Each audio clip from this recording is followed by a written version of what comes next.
அரசன் ஒருவனுக்கு 4 மகன்கள். அரசன் ஒரு நாள் அவர்களை கூப்பிட்டு, உங்களில் யார் எல்லோரையும் விட பெரிய தர்மாத்மாவை கூட்டிக் கொண்டு வருகிறீர்களோ அவன்தான் அரசு உரிமையை பெறுவான் என்று சொன்னார்.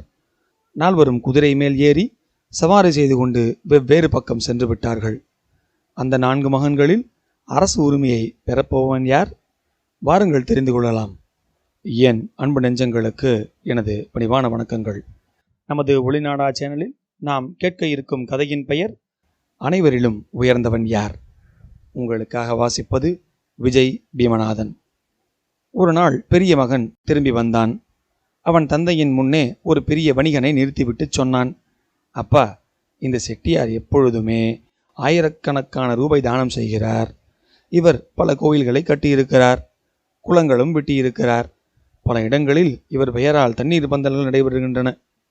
திருத்தலங்கள் பலவற்றிலும் அன்னதானம் செய்து வருகிறார். இவர் தினந்தோறும் கதை புராணங்கள் கேட்கிறார். சாதுகளுக்கும் அந்தணர்களுக்கும் உணவளிக்கிறார். கோமாதாவை பூஜிக்கின்றார். இவரை விட பெரிய தர்மாத்மா உலகில் இல்லை என்று நினைக்கிறேன்.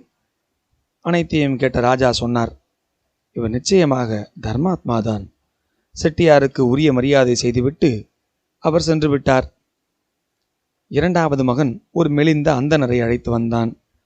அவன் சொன்னான், இந்த அந்தணர் இறைவனது புண்ணிய ஸ்தலங்களாகிய ராமேஸ்வரம், துவாரகை, பூரி, பத்ரி ஆகிய 4 தாமங்களுக்கும், அயோத்தி, மதுரா, ஹரித்வார், காசி, காஞ்சி, அவந்தி, துவாரகை ஆகிய 7 முக்தி ஸ்தலங்களுக்கும் கால்நடையாகவே யாத்திரை செய்து வருகிறார். அவர் எப்பொழுதும் சாந்திராயன விரதம் செய்து கொண்டே இருக்கிறார். பொய் பேசுவது எனில் எட்டிக்காய் மாதிரி.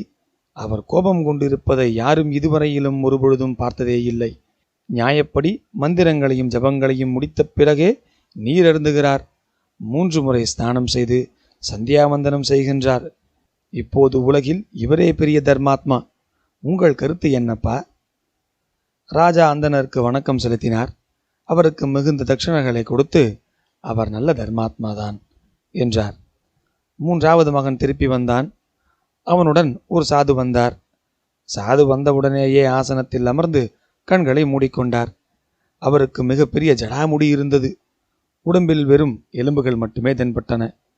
அப்பொழுது 3ஆம் மகன் சொன்னான், அப்பா, நான் மிகவும் கேட்டுக்கொண்டதால் தான் வந்திருக்கிறார். மிகப்பெரிய தபஸ்வி. 7 நாட்களில் ஒரு முறை மட்டுமே பால் குடிக்கிறார். வெயில் காலத்தில் பஜ்ஜாக்லியில் காய்கிறார்.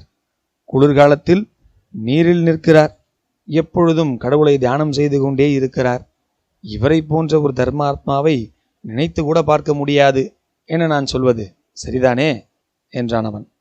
ராஜா மகாத்மாவை வணங்கினார். மகாத்மா ஆசீர்வாதம் செய்துவிட்டு எதுவுமே சொல்லாமல் சென்று விட்டார். கட்டாயம் இவர் பெரிய தர்மாத்மாதான் என்றார் அரசன். கடைசியாக 4வது மகன் வந்தான். அவனுடன் அழுக்கு உடை அணிந்த ஒரு கிராமத்து குடியானவனும் வந்தான். அந்த குடியானவன் தூரத்திலிருந்து கை குவித்து வணங்கிவிட்டு பணிவுடன் ராஜாவின் பக்கவாட்டில் வந்து நின்றான். மூத்தவர் மூவரும் தங்கள் இளைய சகோதரனின் முட்டாள்தனத்தை பார்த்து சிரித்தனர். அப்பொழுது சிறியவன் சொன்னான், ஒரு நாயின் உடம்பில் காயம்பட்டு விட்டது. யாருடைய நாய் என்று தெரியவில்லை.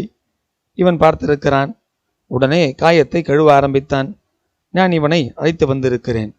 இவன் தர்மாத்மாவா இல்லையா என்று தெரியவில்லை. நீங்களே கேட்டுக்கொள்ளுங்கள். ராஜா கேட்டார், நீ என்ன தர்மம் செய்கின்றாய்?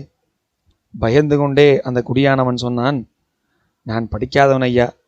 தர்மத்தை பற்றியெல்லாம் எனக்கு ஒன்றும் தெரியாது. யாராவது நோய்வாய்ப்பட்டால் முடிந்தவரை பணிவிடை செய்கிறேன். யாராவது யாசித்தால் கைப்பிடி அளவு அன்னம் கொடுக்கிறேன். அப்பொழுது குறுக்கிட்ட அரசர், இவன் எல்லோரை காட்டிலும் பெரிய தர்மாத்மா என்று அறிவித்தார். எல்லா மகன்களும் இங்கும் அங்கும் பார்த்த பொழுது அரசன் மேலும் தொடர்ந்தார். தானம் அளித்தல் புண்ணியம், தேவர்களுக்கும் பசுவுக்கும் பூஜை செய்தல் தர்மம், பொய் பேசாதிருத்தல், கோபம் சொல்லாதிருத்தல், தீர்த்த யாத்திரை செல்லுதல், சந்தியாவந்தனம் செய்தல், பூஜை செய்தலும் தர்மம்தான். தவம் செய்வதும் கூட தர்மமே. ஆனால் எவ்வித எதிர்பார்ப்புமின்றி ஆதரவற்ற உயிரினங்களுக்கு சேவை செய்தல் இருக்கிறதே, அது அனைத்திலும் பெரிய அறம். எவ்வித சுயநலமின்றி பசித்தவனுக்கு உணவளித்தல், நோயுற்றவனுக்கு தொண்டு செய்தல், துன்பத்தில் உள்ளவர்களுக்கு உதவி செய்தல் முதலியன எல்லாவற்றையும் விட பெரிய தர்மம். யார் மற்ற ஜீவன்களுக்கு நன்மை செய்கிறார்களோ அவர்களுக்கு நன்மை தானாகவே ஏற்படுகிறது. உலகிற்கும் தலைவனான கடவுள் அவனிடம் மகிழ்ச்சி கொள்கிறார். பிறர் நலம் பேணுதல் போல் தர்மம் வேறு இல்லை. முற்றும். பயன் தூக்கார் செய்த உதவி நயன் தூக்கின் நன்மை கடலில் பெரிது. இது உங்களுக்கு பிடித்திருந்தால் உங்கள் நண்பர்களுடன் பகிர்ந்து கொள்ளுங்கள். உங்களது மேலான கருத்துக்களை கமெண்ட் செக்ஷனில் பதிவிடுங்கள். வேறொரு கதையில் சந்திப்போம். நன்றி, வணக்கம்.